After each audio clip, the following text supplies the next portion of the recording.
హనుమంతుని జన్మస్థలం ఏది? పురాతన గ్రంథాలైన వాల్మీకి రామాయణం మరియు ఇతర సంప్రదాయాల ప్రకారం హనుమంతుడు అంజనాదేవికి పుట్టిన కుమారుడు. వాయుదేవుని అనుగ్రహంతో జన్మించినవాడు. అందుకే ఆయన వాయుపుత్రుడు అని పిలుస్తారు. అయితే ఈ దివ్య జననం ఎక్కడ జరిగింది? మనం ఒక పవిత్ర పర్వతానికి ప్రయాణిద్దాం. అంజనాద్రి పర్వతం. ఇది కిష్కింద ప్రాంతంలో నేటి హంపి సమీపంలో ఉంది. ఈ పర్వతాన్ని చాలామంది హనుమంతుడి జన్మస్థలంగా విశ్వసిస్తున్నారు. ఎందుకు ఈ ప్రదేశమే?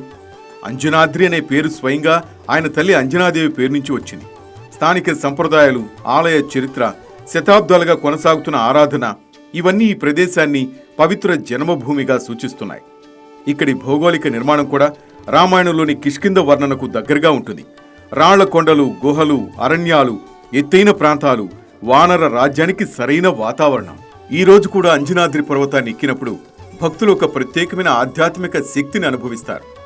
హనుమంతుడి సాన్నిధ్యం ఇంకా అక్కడే ఉన్నట్టుగా. కొన్ని సంప్రదాయాలు మహారాష్ట్రలోని అంజనేర్ని కూడా సూచిస్తాయి. కానీ చాలామంది భక్తులు మరియు ఆధ్యాత్మిక సాధకులు కిష్కిందలోని అంజనాద్రి పర్వతాన్ని ప్రధాన జన్మస్థలంగా భావిస్తారు.